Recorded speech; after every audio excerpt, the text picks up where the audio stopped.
shacabka Somaliland waxay u codeeyeen dastuurka sanadkii 2001 bishii May 31 waxaanay ugu codeeyeen 97%, waxaana haatan laga joogaa muddo ku siman 18 sano. haddaba waxaa jira caqabado ku aadan dastuurka dalka u dejisan. dadka qaar ayaa waxay codsanayaan in dib loo furo dastuurka Somaliland isla markaana sixitaan lagu sameeyo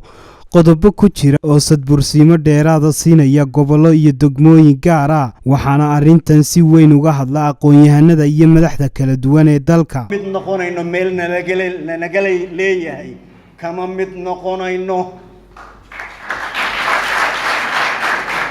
mid la wada leeyahay hadday tahay oo aanu diyaar u nahay oo wax walba aanu rabno inaanu ugu dulqaadanno wax la wada leeyahay oo dastuurkaasi ka mid yahay oo shuruucda taala ka mid tahay oo cadaalad iyo sinaan iyo muwaadinku xuquuqdu leeyahay. hadda muwaadinka qura maaha war qabiil Soomaaliyeed oo second class citizen ogol ma jiro diin leh hatta tusaale u soo qaato qodobada aad oran karto waa wax ka qabad u baahan yihiin waxa kamid ah qodobada hadiye jeer awoodaha awoodda madaxweynaha iyo awoodda madaxweyne ku-xigeenka taas waa mid iyada wax ka qabad u baahan. waxa kale wax qabad iyada lafteeda u baahan qodobadan hadiye jeer ka hadlaya saami qaybsiga golayaasha iyo adigu kuwan hadiye jeer la soo hadal qaada wax jira weeye way jiraan wax badan oo u baahan in la toosiyo oo dastuurka kamid ah. tusaale ahaan dastuurku waa dastuur qaranka u yaala waxa kamid ah markaad ka eegto xagga sharciyada oo kale bahda garsoorka oo kale markaad ka eegto wuxuu bahda garsoorka u yaqaanaa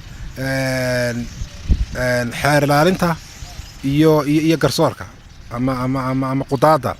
isku awood buu siinaya. halka waxaad moodaa meelo badan in qalad ku jiro waayo haddii xeer ilaaliyihii wax dambiga soo oogayay iyo garsoorihii isku awood noqdaan garsoorihii dhex uman ama aw garsoorihiiba ka awood bato xeer ilaaliyihii sida ku qoran qodobada qaar ka mid ah xeer ilaaliyaha guud wuxuu ka awood badayay garsoorayaasha maxkamadaha hoose oo dhan wuu eedayn karaa eediina haddana isagaa soo samaynaya dhexdhexaadnimadii markaa uu garsooruhu qaadan lahaa maadaama xeer ilaaliyuhu ka awood badan yahay garsooruhu xeer ilaaliyaha markaa ma xukumi karo. waa meelaha had iyo jeer dhaliilaha leh ee bulshada si guud u taabanaya. maxamuud cali saleebaan ramaax oo ka mid ah hoggaanka sare ee xisbiga UCID isla markaana ah xogayaha arrimaha gudaha ee xisbigaasi ayaa sheegay in mas'uuliyiin ka tirsan xukuumaddu aanay aaminsanayn dastuurka Somaliland. golayaashii deegaanka xilligoodu wuu dhacay sharci darraysaaka ku fadhiyaan dastuurkan baana qeexaya runtii. waxa kaloo iyaduna taala haddii ay tahay inaynu hadallo qurux badan isu sheegno oo aan lagu dhaqmaynin hanuunkun bay ka tolotaaye maanta waxa wasiir ka ah wasaaradaheena qaar aan dastuurkan ba aaminsanayn oo marka la akhriyo uu xaaraantimaynayaba inay dastuurka noqdo waayo ninkaan dalkaba aaminsanaynin inuu ka noqdo dalkan madax ka noqdo xaaraan bay ka tahay. wasaaradda xidhiidhka golayaasha iyo dastuurka ayaa iyadu waxay bilowday qorshe ay ku fahansiinayso bulshada barashada dastuurka waxaana markii ugu horreysay lagu daray manhajka dowladda. haddaba bal aynu eegno wasiirka xidhiidhka golayaasha iyo dastuurka oo sharaxaya sababta xilligan dhalisay in ay sameeyaan wacyigelin ku aadan dastuurka. ujeeddada aynu ka leenahay waxa weeye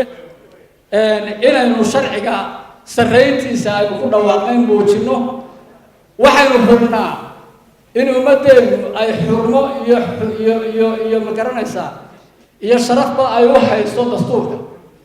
laakiin waxaynu doonaynaa xurmada iyo xushmada dastuurka loo hayo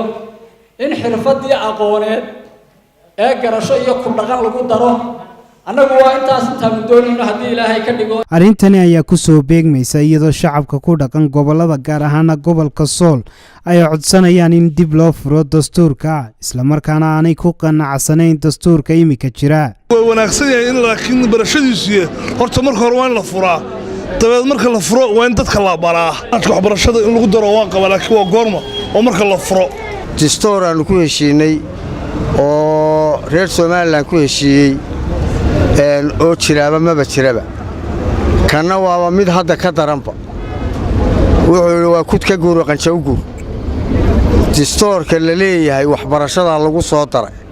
laguma soo dari karo su'aalaha ay dadweynuhu isweydiinayaan ayaa ah maxaa kalifay in xilligan lagu soo beego in dastuurka dadka la fahansiiyo ma laga yaabaa in xukuumaddu qorshahani ku rabto in aanu taabagelin qorshihii ahaa in dib loo furo dastuurka kharash intee leegsa ayaa ay xukuumaddu ku bixisay mashruucani barashada dastuurka su'aalahan iyo su'aalo kale oo badan oo ay maanka ku hayaan bulshadu waa kuwo looga fadhiyo jawaabteeda xukuumadda Somaliland علي محمد حسين علي وعيس تلفزيون كصاب هرقيسان